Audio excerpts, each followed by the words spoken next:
Hi everyone! On today's Arcane Math video, let's take a look at how the principles of overkill, spike damage, and reliability that we discussed in the Arcane Math video linked below all work together with some other nuances of the math in the case of the Pathfinder Second Edition feat Vicious Swing, previously known as Power Attack, a feat where you attack fewer times but for more damage each time. This is a feat with a lot of discourse online about it. Chances are you might have heard that its DPR, or damage per round, is rarely an improvement, and at many levels might be a decrease, unless the foe has high resistance or you have something that adds a major boost to your next swing, like the Sure Strike spell. But is that the whole story? Not quite. Before we go any further, we recommend you watch the short video linked below to hear about the 3 principles and the benefits and limitations of calculating damage per round, or DPR. If you're ready for more math, then let's go. Let's say a first level fighter with a greatsword is considering picking up Vicious Swing, and they know that a severe encounter against a level 4 foe is possible, and probably the scariest thing around. So the fighter's definitely going to want to flank with an ally. Against a level 4 creature with a high AC of 21, reduced to 19 by the off-guard condition from that flank, the fighter's plus 9 to hit has a 50% chance to get a normal hit and a 5% chance to critically hit. The second attack, with the multiple attack penalty, would have a 25% chance of a normal hit and a 5% chance of a critical hit. DPR tells us that the fighter has a 10.2 DPR with Vicious Swing and a 9.975 DPR with 2 strikes. That's a little over 2% more DPR for Vicious Swing, but it's not really much to write home about, is it? The 2 strikes allow you the flexibility to stop at any time, and they're more reliable. Vicious Swing has a good chance to just do nothing. Things, of course, look better for Vicious Swing when facing resistances, or if you add in the possibility of spending a hero point or other reroll, or having an ally aid you for just one attack.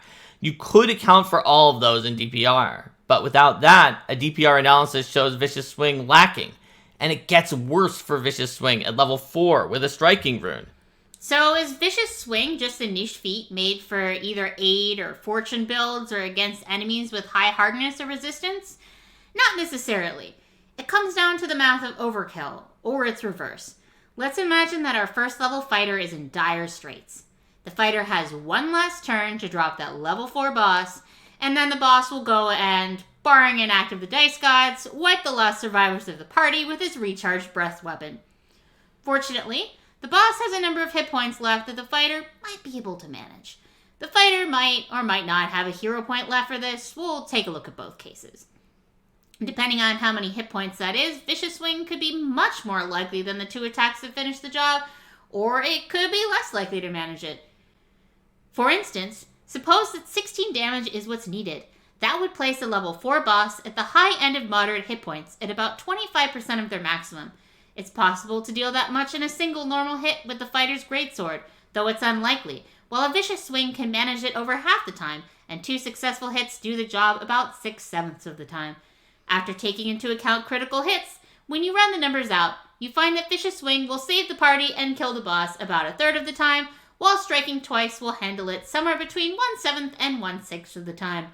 So Vicious Swing is over twice as likely to save the day.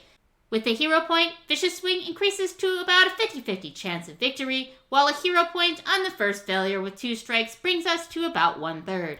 There's some interesting things to unpack about the hero point here. It actually helped 2 strikes more than Vicious Swing, which runs contrary to the common wisdom that a reroll for a single attack is more useful for one big attack. That's specifically because of 2 factors. Mainly, it's because a hero point is retroactive and you can use it when you need it. Rerolling the first attack twice and taking the better result provides the same benefit for Vicious Swing, but it dramatically reduces the upside for 2 strikes. That's because with 2 strikes, you are waiting and using the hero point on the second attack about half the time.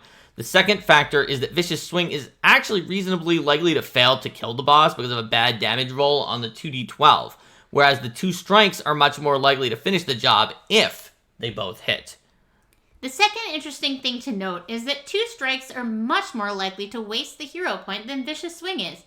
This might not matter if the only other option is a party wipe, but Vicious Swing is only slightly under 50% likely to need the hero point, after which there is a 2/3 chance it will be wasted, for a total of 1 in 3 chance of a wasted hero point, while 2 strikes need the hero point on one of the 2 strikes with almost a 7 in 8 chance, and has a higher chance to waste it in either case.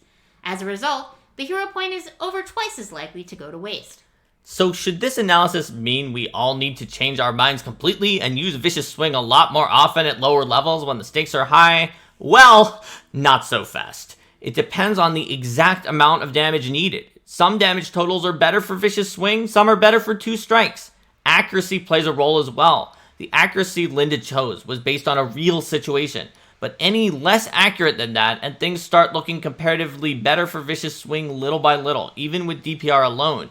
Meanwhile, higher accuracy has an interesting effect where Vicious Swing gets an outsized benefit from the critical hit chance rising for the one big attack, while 2 strikes get to apply the accuracy benefits to both strikes, so the advantage shifts depending on the target damage amount.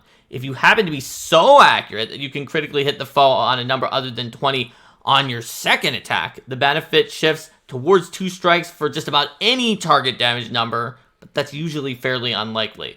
Beyond all of that, it's also usually impossible to know exactly how many hit points your enemy has left, and that can vary the amount of benefit you gain substantially. We hope you enjoyed this mathematical deep dive into an unexplored side of Vicious Swing. Join us next time as we look at damage mitigation and whether it can actually increase your offensive potential.